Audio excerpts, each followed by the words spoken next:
साथियों नमस्कार, स्वागत है आप सभी का आपके अपने चैनल प्रकाश पुंज पाठशाला में। तो साथियों, मैं आप सभी के लिए लेकर आया हूं हिंदी साहित्य का इतिहास से संबंधित आदिकाल से जितने भी प्रश्न बनने वाले हैं, जितने भी महत्वपूर्ण प्रश्न हैं, मैं इसमें रखने का प्रयास किया हूं। और जो भी प्रश्न आपको महत्वपूर्ण बच जाएंगे तो एक और वीडियो मैं आपको आदिकाल का उपलब्ध करवा दूंगा। मैं कोशिश करता हूं कि जो भी एग्जाम ओरिएंटेड प्रश्न बन सकते हैं वो सारे प्रश्नों को रखने का, बिना एग्जाम ओरिएंटेड प्रश्न मैं रखता ही नहीं हूं। तो साथियों, अगर आप किसी भी एग्जाम का तैयारी करते हो जहां पर हिंदी पूछी जाती हो तो आप हमारे चैनल को सब्सक्राइब कर लीजिएगा। जहां पर आपको जीएस से संबंधित जो भी क्वेरी हो, जो भी दिक्कत हो, तब भी आप हमारे चैनल को सब्सक्राइब कर लीजिएगा, क्योंकि मैं यहाँ पर हिंदी और जीएस ये दोनों सब्जेक्ट को कंप्लीट करवाता हूँ, थ्योरेटिकल रूप में और एमसीक्यू के फॉर्म में। ठीक है, तो चलिए बिना देरी करते हुए मैं चलता हूँ प्रश्नों पर। थोड़ा सा इसको एडजस्ट कर लेता हूँ। और पहला ही प्रश्न है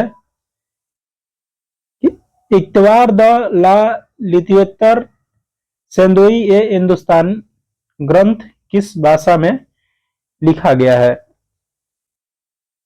ऑप्शन है हमारा अंग्रेजी भाषा, फ्रेंच, उर्दू या हिंदी। तो इसका जो उत्तर हो जाएगा वो हो जाएगा फ्रेंच।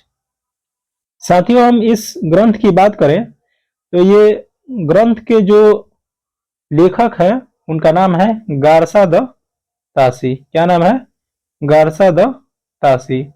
ये गारसा द तासी जो है वो पहले ऐसे लेखक हैं जिन्होंने हिंदी साहित्य के इतिहास के बारे में लिखा है। लेकिन ये किस भाषा में लिखे हैं?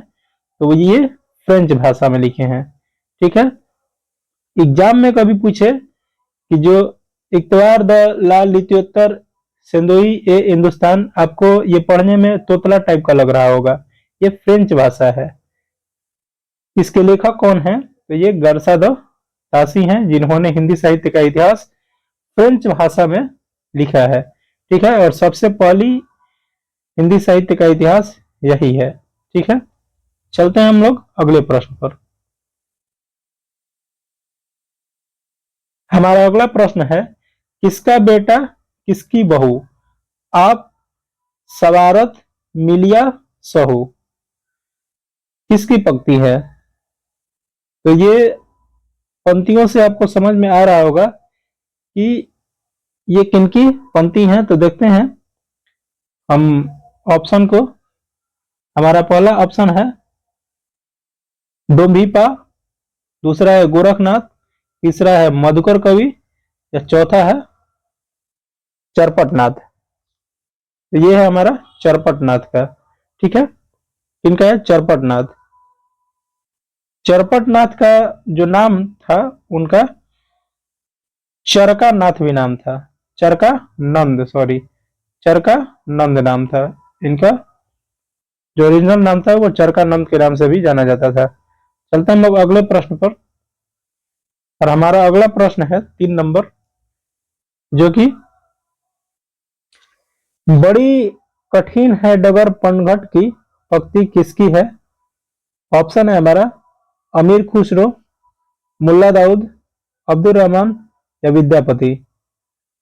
तो ये आप सुने होंगे और इसमें कोई कंफ्यूजन नहीं होना चाहिए। ये किसका है? तो अमीर खुसरो का ये पंक्ति है।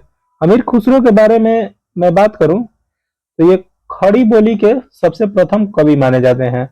ठीक है, क्या है ये? खड़ी बोली के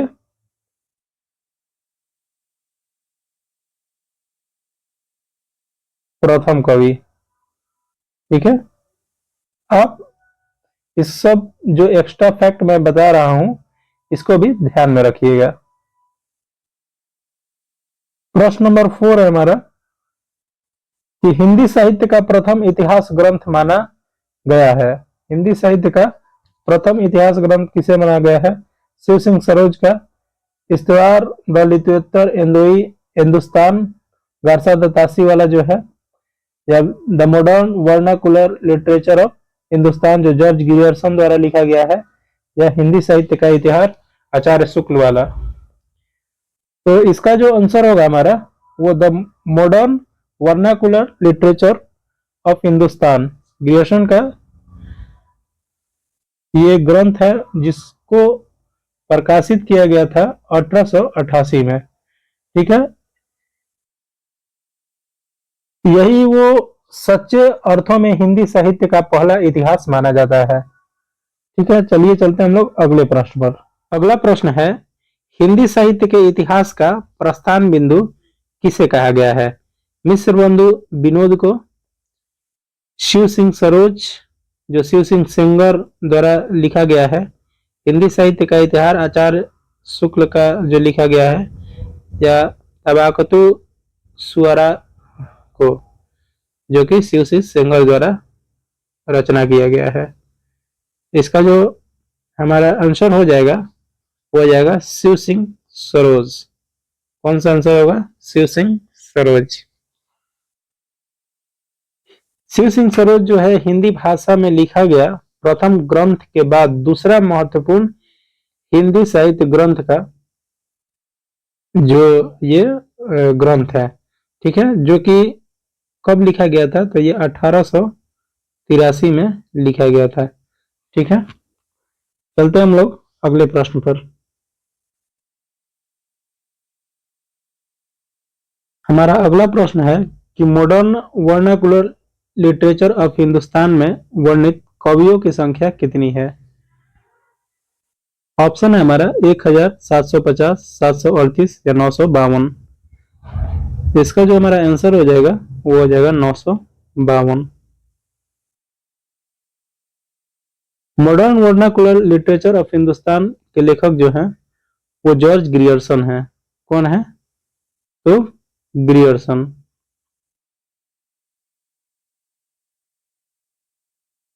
यही वो ग्रंथ है जो कि काल क्रमानुसार वर्गीकरण किया गया है।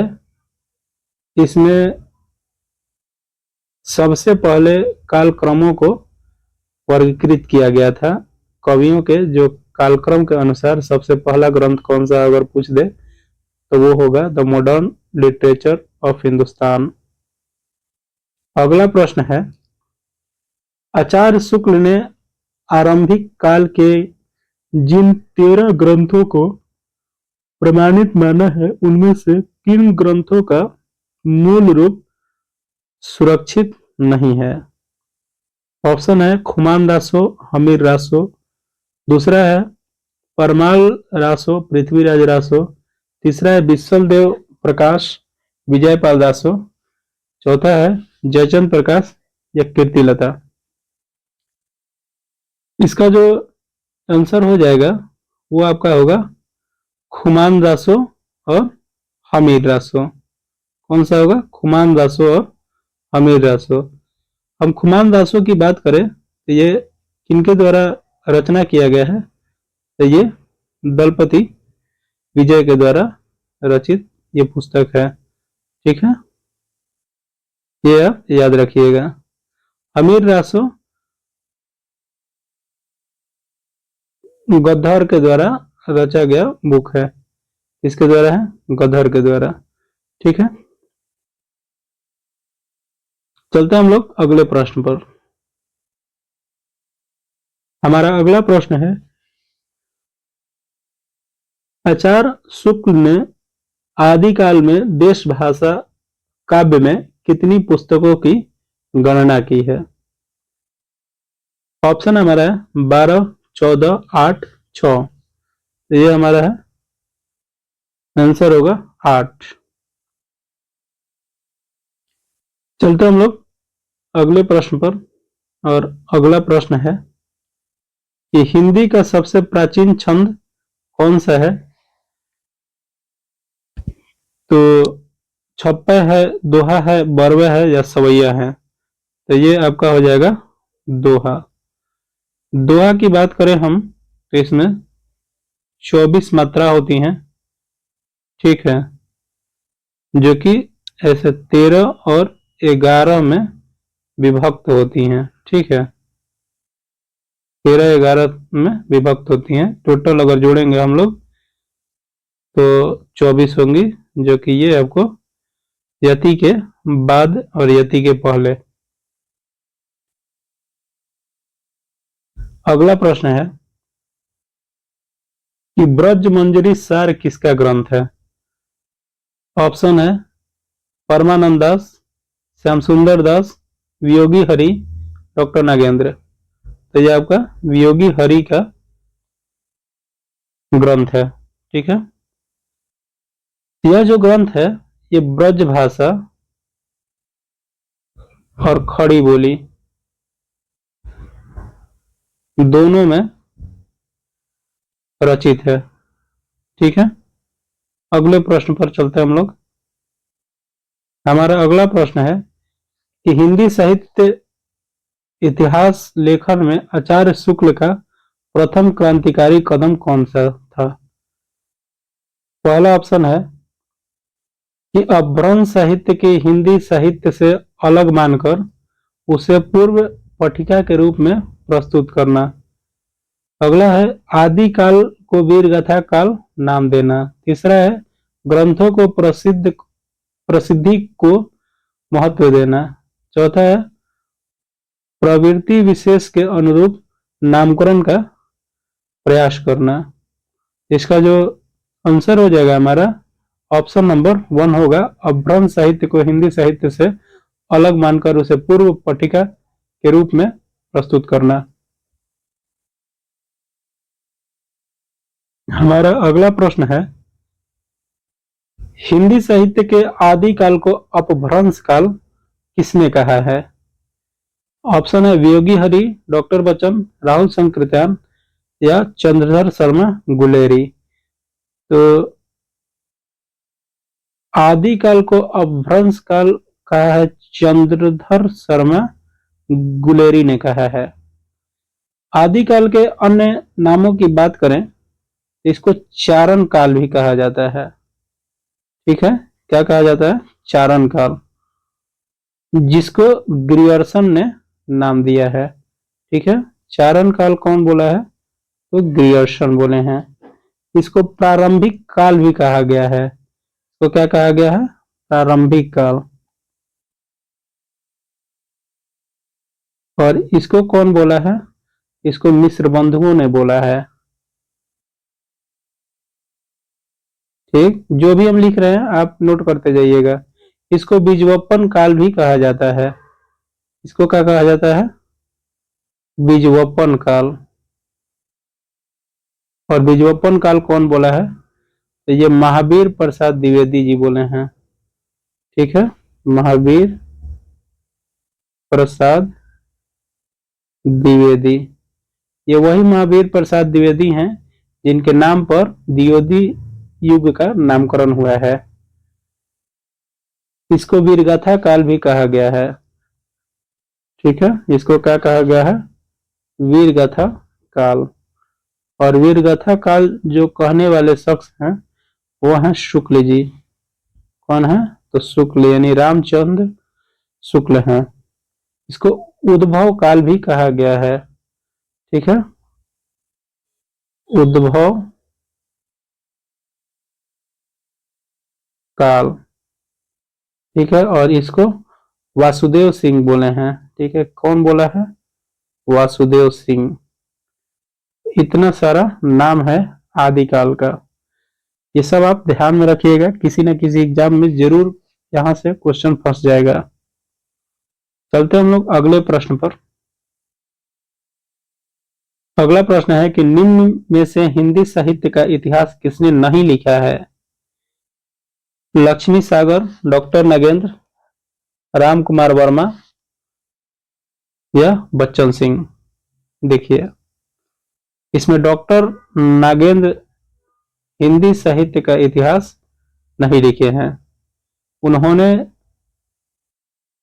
खुद इस इतिहास को नहीं लिखा है, उन्होंने सिर्फ हिंदी साहित्य के इतिहास का क्या किया था, तो संपादन किया था। क्या किया था ये? संपादन किए हैं। डॉक्टर नागेंद्र आपको एग्जाम में पूछ दे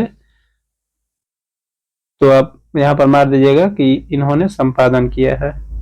चलते हम लोग अगले प्रश्न पर।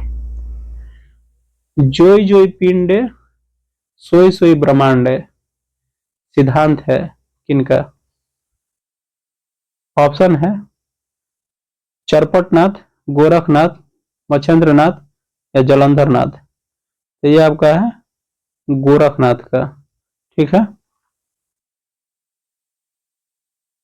इनको गोरखनाथ को कहा जाता है पतंजलि के उच्च लक्ष्य ईश्वर प्राप्ति को लेकर हठ योग का प्रवर्तक माना जाता है इन्हें।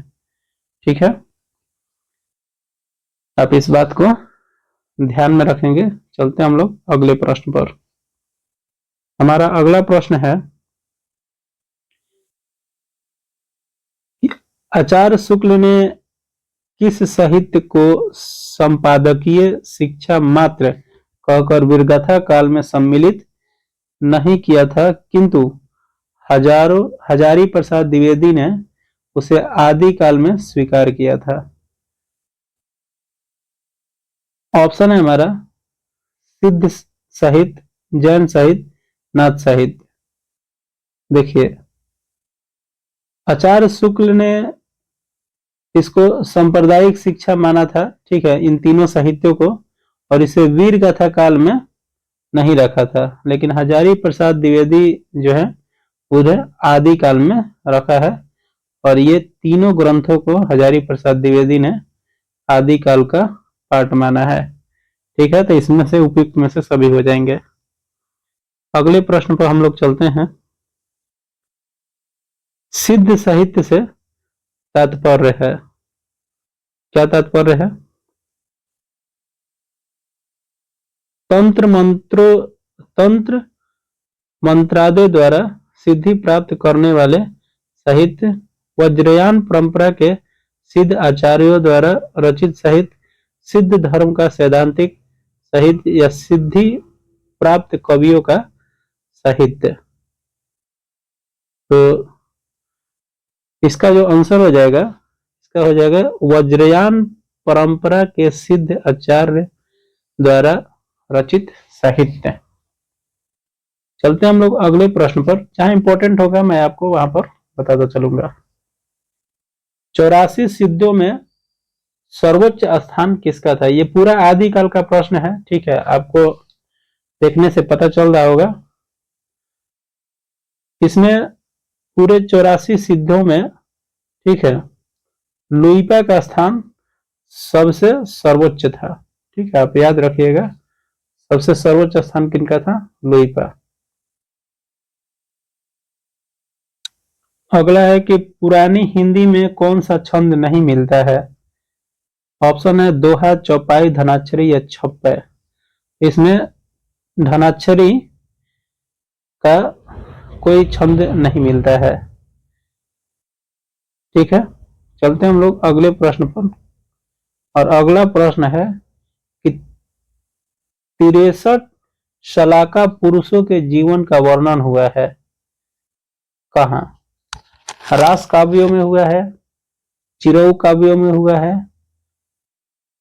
कुवलयम माला में हुआ है, कुलयमाला में हुआ है, या महापुराण में हुआ है? तो 63 शलाका पुरुषों का जो वर्णन है वो महापुराण में है। ठीक है, महापुराण जैसे जैन धर्म से संबंधित दो भिन्न काव्य ग्रंथों का नाम है। आदिकालीन वैदिक ग्रंथ कौन सा है? शब्दानुशासन, चर्यापाद, जगत सुंदरी प्रयोगमाला या संदेश दासक? तो ये आपका है जगत सुंदरी प्रयोगमाला। हमारा अगला प्रश्न है कि चौपाई के साथ दोहा रखने की पद्धति को क्या कहते हैं? खड़वस कहते हैं, नानसी कहते हैं, अवधि कहते हैं, जैसी कहते हैं। तो चौपाई के साथ अगर दोहा भी रखा जाए तो उसको हम लोग कहते हैं पड़वक। ठीक है, 5 या 7 चौपाइयों के बाद एक दोहा का प्रयोग होता है इसमें। अगला प्रश्न है कि पृथ्वीराज रासो बिल्कुल अनैतिहासिक ग्रंथ है, यह कथन किसका है? ऑप्शन है मिश्र बंधु का, कर्नल टॉड का, मोहनलाल विष्णुलाल पांडे का, या गौरी शंकर हीराचंद ओझा का। तो ये गौरी शंकर हीराचंद ओझा ने कहा है कि पृथ्वीराज रासो बिल्कुल अनैतिहासिक ग्रंथ है। चलते हैं हम लोग अगले प्रश्न पर।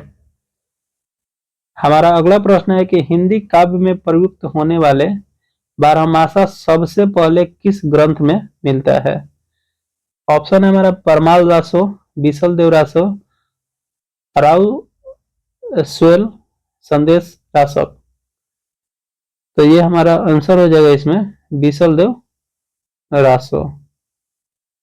ये एक तरह का पद है जिसमें 12 महीने की प्राकृतिक विशेषताओं का वर्णन किया गया है। ठीक है, अब आइए हम लोग चलते हैं अगले प्रश्न पर। किस रासो ग्रंथ का एक पद प्राकृत पैंगलम में मिलता है? वो कौन सा रासो ग्रंथ है? खुमान रासो है, पृथ्वीराज रासो है, हम्मीर रासो है, या फिर विशलदेव रासो है?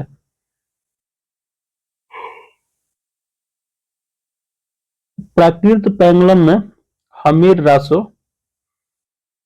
का उल्लेख किया गया है। ठीक है, ये छंद शास्त्र का एक ग्रंथ है जिसमें प्राकृत और अभ्रंश छंदों का विवेचना किया गया है। समझ गए? चलते हैं हम लोग अगले प्रश्न पर। अगला प्रश्न है कि बिसल देव रासो के विषय में असत्य कथन कौन सा है? यह गाथा के रूप में है, इसका जो समय है 1214 ईस्वी में है, यह 4 खंडों में है, यह काव्य लगभग 2000 चरणों में समाप्त हुआ है। तो इसमें से कौन सा गलत है ये बताना है। तो इसमें से आपका गलत है बी। ठीक है, ये 1214 ईस्वी में नहीं बल्कि ये 1212 ईस्वी होगा। ठीक है, यहाँ पर 1212 ईस्वी होगा, बाकी सारे कथन सही हैं।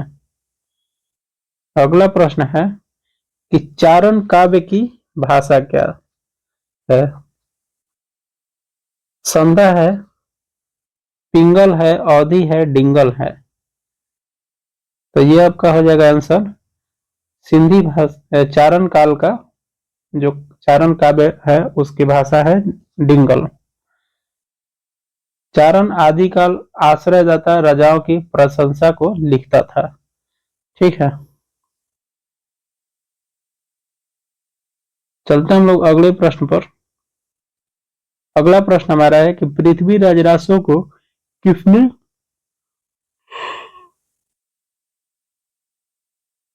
प्रमाणिक माना है? अगला प्रश्न हमारा है कि पृथ्वीराज रासो को किसने प्रमाणिक माना है?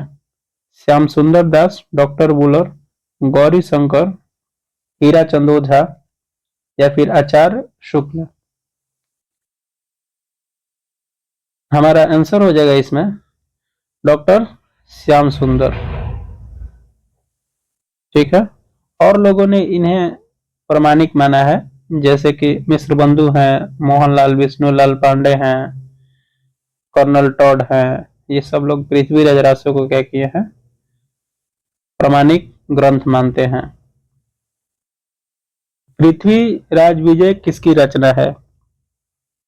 जयदेव की है, जगनिक की है, जयानक की है, या फिर जयभद्र की है? ये है जयानक की। किसका है? पृथ्वीराज विजय जयानक की रचना है, और पृथ्वीराज रासो जो है चंद्रबरदाई की रचना है। यहाँ पर कंफ्यूज नहीं होंगे हम लोग।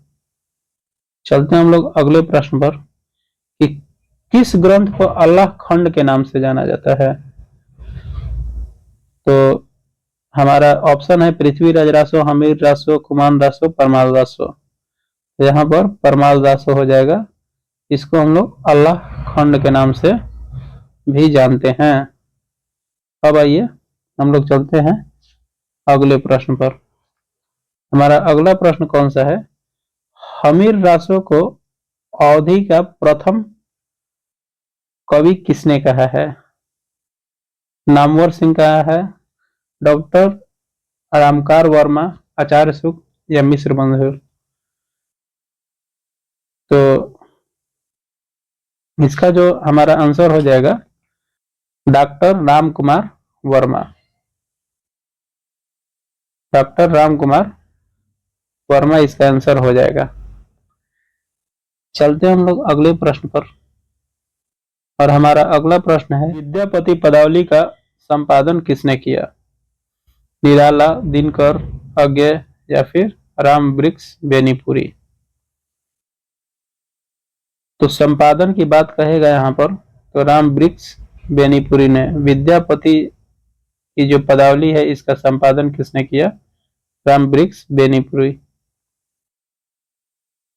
यह एक भक्ति परक रचना है, ये हम ध्यान में रखेंगे। राम कहाँ सारी यही सुहती, भक्ति की कसी है। मतलब यहाँ पर स्टेक हो गया है, ये भक्ति किनकी है, ये होना चाहिए था। ठीक है, तो हम देखते हैं ऑप्शन हेमचंद का है, सरहपा का है, स्वयंभू का है या कन्हपा का है। तो ये आपका सरहपा यहाँ पर आंसर करेक्ट हो जाएगा। चलते हैं हम लोग अगले प्रश्न पर। अपभ्रंश के प्रथम महाकवि किन्हें कहा जाता है या फिर कौन है? तो बहुत आसान प्रश्न है, अपभ्रंश के महाकवि स्वयंभू को कहा जाता है। चलते हैं हम अगले प्रश्न पर कि जनता की चित्रवृत्ति का संचित प्रतिबिंब ही साहित्य है। यह कथन किनका है? हजारी प्रसाद द्विवेदी का है, बालकृष्ण भट्ट का है, महावीर प्रसाद द्विवेदी का है या फिर आचार्य रामचंद्र शुक्ल का है? तो ये जो आपको कथन है ये और कोई नहीं बोल सकता, ये आचार्य रामचंद्र शुक्ल का कथन है। चलते हम लोग अगले प्रश्न पर। आचार्य रामचंद्र शुक्ल ने आदिकाल की समय सीमा कहां तक मानी है? तो ऑप्शन 1000 से 1400, 1050 से 1375, 1050 से 1400 या फिर 1100 से 1375। तो इन्होंने 1050 से 1375 तक माना है। चलते हैं अगले प्रश्न पर। हमारा प्रश्न खत्म हो चुका है और आदिकाल से संबंधित जितने भी प्रश्न बनेंगे मैं आपको अगले सेशन में करवा दूंगा। और कुछ प्रश्न है हमारे पास अभी, मैंने 35-40 क्वेश्चन इंपॉर्टेंट प्रश्न बनेंगे। आपको वीडियो अच्छी लगी हो तो लाइक, शेयर एंड सब्सक्राइब करना ना भूलें। और आप किसी भी एग्जाम का तैयारी करते हो जहां पर हिंदी और जीके जीएस के पोर्शन से प्रश्न बनते हो तो आप हमारे चैनल को जरूर सब्सक्राइब कर लीजिएगा साथियों। मिलते हैं अगले वीडियो में, तब तक अपना ध्यान रखिए और अपना तैयारी करते रहिए।